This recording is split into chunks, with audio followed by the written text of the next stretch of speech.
Hello friends, एक बार फिर से आपका स्वागत करती हूँ मैं जीनियस में।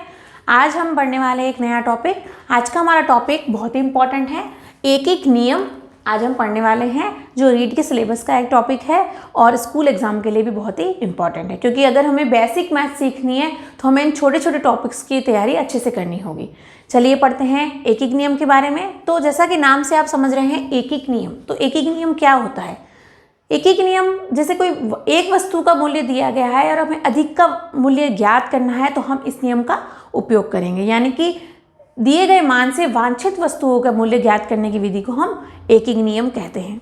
यानी कि एक वस्तु का मान दिया गया है और अधिक का पूछा है, या अधिक का दिया गया है और एक का पूछा है, तो वो हमें ज्ञात करना है तो हम इस नियम का उपयोग करेंगे। जैसे कि एक एग्जाम्पल समझिए कि मैंने देखिए लिखा है 3, यहाँ पर 3 कलम या पेन लिख सकते हैं। तो 3 कलम का मूल्य अगर हमारे यहाँ 30 रुपये दिया गया है, तो अगर आपको एक कलम का पूछा है तो आप क्या कर देंगे? 30/3। ये कैसे हुआ? तो ये एक एक नियम से हुआ है। यानी कि कुछ चीज़ों का मूल्य दे रखा है और हमें एक का ज्ञात करना है। तो एक का ज्ञात करने के लिए हम क्या करते हैं? दिए गए वस्तु के मान में वस्तु की संख्या का भाग देते हैं। तो एक तो ये चीज़ हो गई कि वस्तु का मान दिया गया है, अधिक का दिया गया है और एक का ज्ञात करना है। उसके लिए हम क्या करेंगे? वस्तु का जितना मान दिया गया है उसमें वस्तुओं की संख्या का भाग दे देंगे। एक तो ये चीज़ हो गई। ये हो जाएगा यहाँ पर 3 एकम 3 और 0, यानी कि 10 रुपये। अगर 3 पेन 30 रुपये के थे तो एक पेन 10 रुपये में आया। अगर इसका उल्टा देखा जाए कि आपको पूछा है कि एक पेन 10 रुपये का है और आपको 3 पेन कितने के आएंगे, तो आप क्या करेंगे? अब ये इसका उल्टा करना है कि जब एक वस्तु का मान दिया है और अधिक का पूछा है तो यहाँ पर हम कर देंगे 10 × 3, यानी कि 30 रुपये। ये हो जाएगा कि वस्तुओं की दी गई मात्रा और वस्तुओं के मान, इनका आपस में हम गुणा करेंगे तो हमारा उत्तर प्राप्त हो जाएगा। तो हमने एक एक नियम में 2 चीज़ें देखनी है कि एक तो एक वस्तु का मान दिया गया है तो अधिक का कैसे ज्ञात करना है, अधिक का दिया गया है तो एक का कैसे ज्ञात करना है। अब इस टॉपिक में हम 2 तरह के सवाल पढ़ेंगे। यानी कि सवालों में जो संबंध है वो 2 तरह का होगा। एक होगा अनुक्रमानुपात संबंध, एक होगा विलोमानुपात संबंध, यानी कि डायरेक्ट प्रोपोर्शन और इनवर्ट प्रोपोर्शन। अब देखिए ये किस तरह के सवाल आएंगे। अनुक्रमानुपात सवाल किस तरह के आएंगे, यानी कि इसका अर्थ समझना बहुत ज़रूरी है। अनुक्रमानुपात का अर्थ, जैसे कि एक राशि अगर बढ़ती है तो उसके आधार पर दूसरी राशि में भी उसी प्रकार का परिवर्तन होता है। यानी कि एक राशि के बढ़ने से या घटने से दूसरी राशि में भी बढ़ने और घटने की प्रवृत्ति पाई जाती है, यानी कि उनमें समान रूप से संबंध पाया जाता है। ये तो होता है अनुक्रमानुपात। ये एक पढ़ने वाले हैं हम, अनुक्रमानुपात। अनुक्रमानुपात, ये 2 तरह के संबंध बताए गए हैं। दूसरा है विलोमानुपात। विलोमानुपात, विलोम यानी नाम से स्पष्ट है उल्टा, यानी कि उल्टा संबंध होगा कि एक राशि में घटने या बढ़ने की प्रवृत्ति होगी तो दूसरे में उसका विपरीत प्रभाव पड़ेगा। जैसे आप किसी गाड़ी से किसी निश्चित दूरी पर यात्रा करते हैं, तो अगर आप उसकी गति बढ़ा देंगे तो आपको समय कम लगेगा, और अगर आप उसी गति से चलते रहे तो आपको समय ज़्यादा लगेगा। तो ये जो संबंध कहलाएगा वह एक तो अनुक्रमानुपात हो जाएगा और दूसरा विलोमानुपात हो जाएगा, यानी कि निश्चित दूरी निश्चित समय। और यहाँ पर अगर हमने एक को भी परिवर्तित किया तो दूसरे में हमें घटने या बढ़ने की प्रवृत्ति प्राप्त होती है। तो ये 2 तरह के संबंध दिए गए हैं, अनुक्रमानुपात और विलोमानुपात। अब चलिए इसके कुछ एग्जाम्पल देखेंगे हम। जैसे आपको मैंने एक कलम का उदाहरण दे दिया, इसी प्रकार इसका देखिए, अगर 12 दर्जन, यहाँ पर 12 दर्जन सेब हैं, तो अगर 12 दर्जन सेबों का मूल्य हमारे पास दे रखा है 216 रुपये। 12 दर्जन सेबों का मूल्य यहाँ पर दिया है 216 रुपये की बात कर रहे हैं। ये एग्जाम्पल बता रही हूँ। देखिए 12 दर्जन सेबों का मूल्य अगर 216 रुपये है और आपको पूछा है कि 3 दर्जन सेबों का मूल्य क्या होगा। 3 दर्जन सेबों का मूल्य हमें ज्ञात करना है। 3 दर्जन सेबों का मूल्य हमें ज्ञात करना है। तो इस सवाल को हम एक एक नियम की सहायता से हल कर सकते हैं। यहाँ देखिए 12 दर्जन सेबों का मूल्य 216 है, तो हमें पहले 1 दर्जन का या 1 सेब का निकालना होगा। शॉर्टकट तरीके से अगर इस सवाल को हल कर सकते हैं तो हम जानते हैं कि 1 दर्जन में 12 ही मात्रा आती है, यानी 12 की क्वांटिटी 1 दर्जन कहलाएगी। तो 12 दर्जन सेबों का मूल्य 216 रुपये है, तो यहाँ पर लिखेंगे 1 दर्जन सेबों का मूल्य। अब देखिए 1 दर्जन सेब क्या हो जाएंगे, तो 216 बटे आप कर दीजिए 12। 216 में 12 का भाग लगाइए, क्या आएगा, 12 एकम 12, और फिर यहाँ बचेगा 9। 12 का पहाड़ा बोलिए जब तक 96 नहीं आ जाता, यहाँ 9 बचेगा, तो 12 अट्ठे 96, यानी कि 18। ये 1 दर्जन सेबों का मूल्य हो गया 18 रुपये। अगर हमें 3 दर्जन निकालने हैं तो अब क्या कर लेंगे हम, तो 3 दर्जन सेबों का मूल्य हो जाएगा 18 गुणा 3। यहाँ पर डायरेक्ट हम 3 का गुणा भी कर सकते थे, तो हमारा उत्तर आ जाएगा 18 गुणा 3। आप कर दीजिए 8 तिया 24 का 4 हासिल 2, और फिर 3 एकम 3 और 2 5, तो ये हो जाएगा 54 रुपये। ये एक तरह का छोटा सा एग्जाम्पल था। आगे देखते हैं इसके और एग्जाम्पल। देखिए एक एग्जाम्पल है, इसमें कौन सा संबंध है सबसे पहले ये देखना पड़ेगा। तो सवाल पढ़िए, रवि किसी काम के 2/5 भाग को 18 दिन में समाप्त करता है। अब ज्ञात करना है कि उसे काम को समाप्त करने में कितने दिन और लगेंगे यदि इसी गति से वह काम करता रहे। तो गति यहाँ पर चेंज नहीं हुई है, और ये एक भाग यहाँ पर दिया है कि 2/5 भाग है और दिन उसके 18 हैं। तो देखिए ऑप्शन है ए 25 दिन, बी 27 दिन, सी 30 दिन और डी है 37 दिन। तो सबसे पहले हमें देखना है कि वो उसका काम कितना बाकी है, क्योंकि हमें क्या पूछा है कि दिन कितने लगेंगे। तो दिन किस हिसाब से लगेंगे, जितना उसका काम बाकी है। तो अब इसको सबसे पहले सॉल्व करते हैं सवाल को। देखिए कैसे होगा। सबसे पहले रवि को कितना दिन, मतलब कितना भाग उसने काम किया है और कितना शेष है। तो यहाँ पर लिखेंगे रवि द्वारा करने योग्य कार्य, करने योग्य कार्य, या मैंने भाषा चेंज कर दी है, अगर आप अपने हिसाब से लिख सकते हैं, लेकिन उत्तर कितना आएगा वो देखिएगा कि भाग अपने इसने काम कर चुका है और ये करने योग्य मतलब उसका करना बाकी है। तो 2/5 क्या, कुल कार्य को हम कहीं भी जब प्लस माइनस करते हैं तो कुल कार्य को 1 माना जाता है, क्योंकि यह 1 अकेला है इसलिए मैंने इसके नीचे बटा 1 लिख दिया है। अब यहाँ पर 2/5 जो कार्य वो कर चुका है, इसको हमें कुल कार्य में से घटाना होगा, तभी उसका शेष कार्य हमारे पास आएगा। तो आप देखिए 1 में से 2/5 घटेगा तो यहाँ पर हमारे पास आ जाएगा 3/5 भाग, यानी कि किसी कार्य के 2/5 भाग को वो 18 दिन में कर रहा है। अब उसका काम कितना बाकी है, तो 3/5 भाग। अब आप इसको लिखिए, अनुक्रमानुपात के फॉर्म में लिखेंगे। ये मैं इसलिए लिखना बता रही हूँ, आप शॉर्टकट तरीके से एग्जाम में, कंपटीशन एग्जाम में हल कीजिएगा, लेकिन अगर हम स्कूल एग्जाम दे रहे हैं तो हमें इसका डिस्क्रिप्शन जानना जरूरी है। तो आप यहाँ पर लिख दीजिए कार्य और यहाँ लिख देंगे समय। ठीक है, अब कार्य यहाँ पर 2/5 था, इसको लग रहे थे 18 दिन।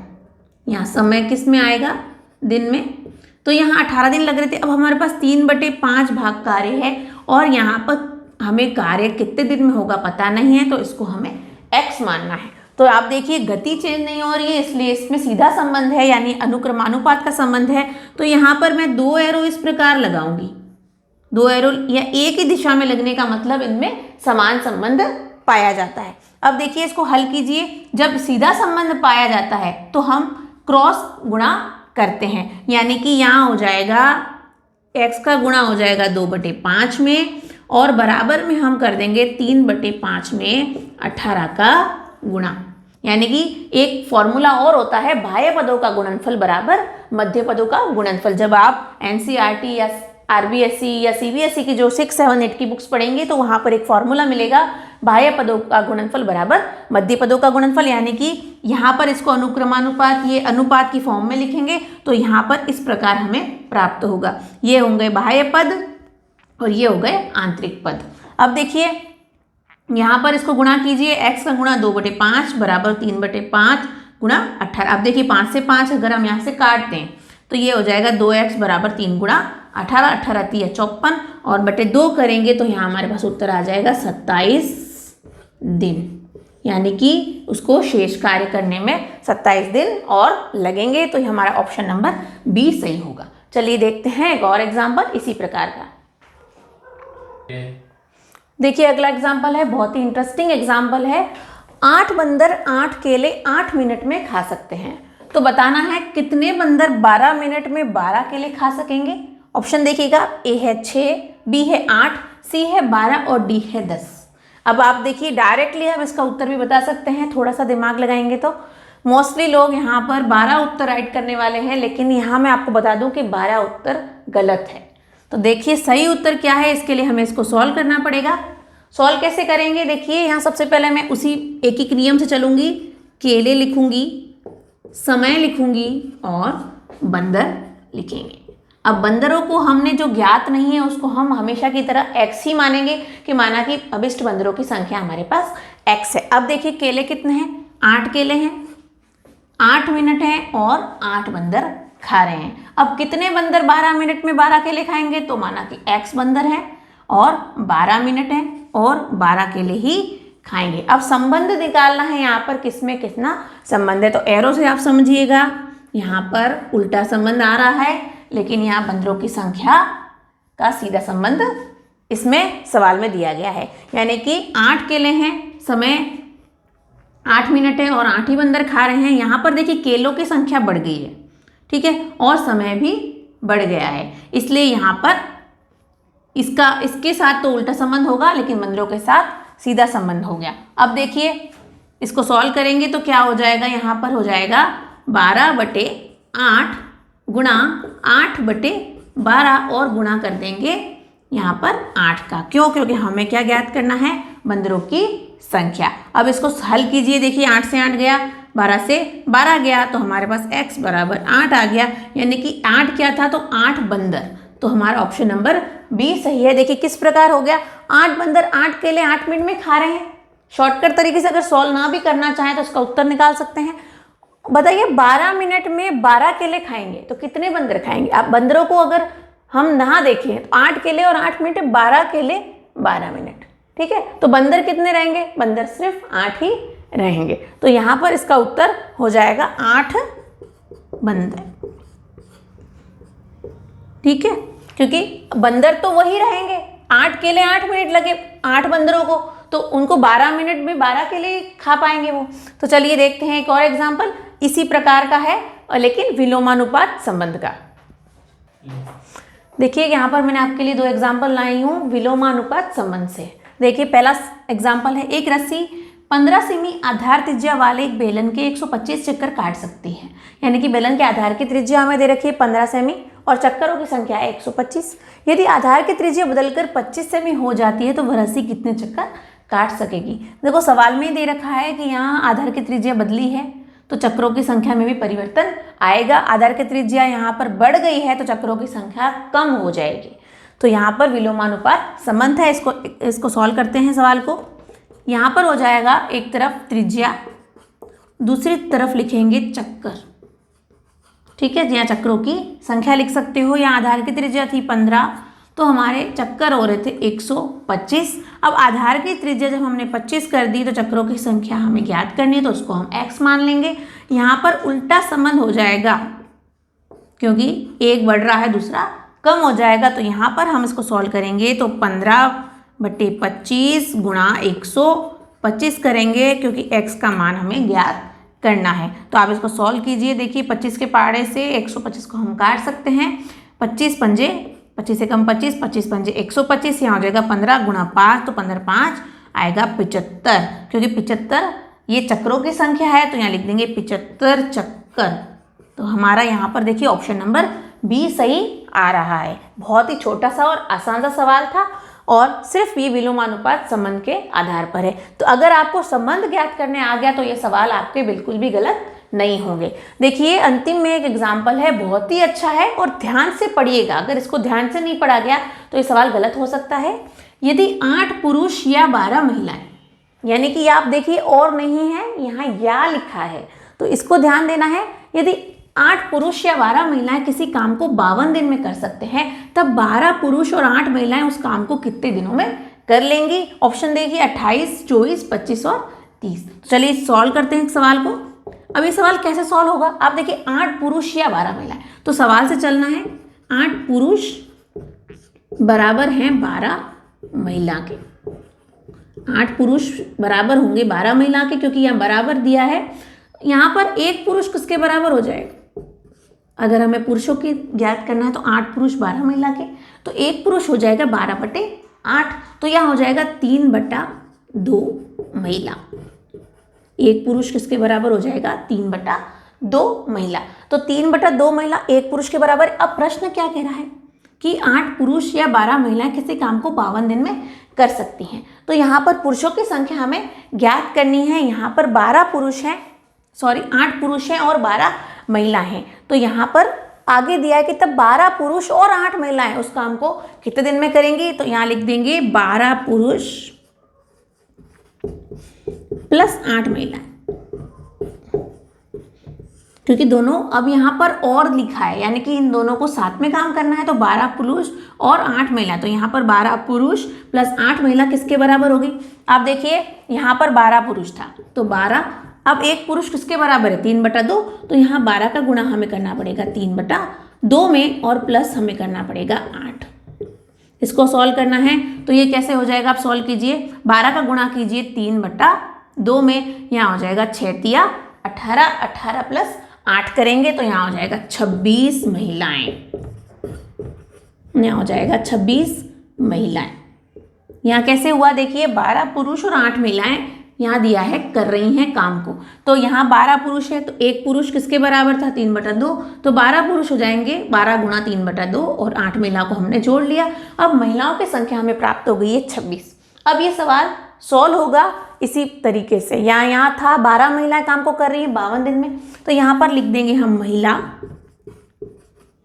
और यहाँ लिखेंगे दिन या समय, जो भी आप उचित समझें।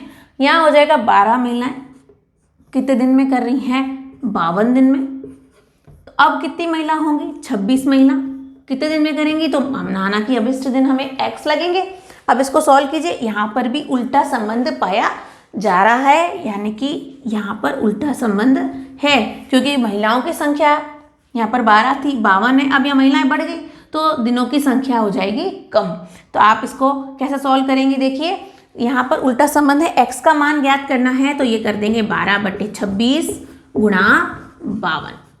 यहाँ देख 26 से कम 26 का आप 2 में, यहाँ पर 2 का मतलब 26 का 52 में भाग देंगे तो 2 आ जाएगा, तो ये हो जाएगा 12 दूनी 24। यहाँ पर 24 क्या आएगा? दिन, क्योंकि हमें दिनों की संख्या ही पूछी थी। ऑप्शन नंबर 2 सही है। इस सवाल को दोबारा से पढ़िएगा। यहाँ पर आपको जब तक यहाँ महिलाओं की संख्या ज्ञात नहीं हो जाती तब तक ये उत्तर नहीं आएगा, इसलिए ये आपको ध्यान रखना बहुत ही ज़रूरी है। आशा करती हूँ आपको वीडियो पसंद आया होगा। वीडियो को लाइक करें, शेयर करें और अपनी तैयारी जारी रखें मेरे साथ। धन्यवाद।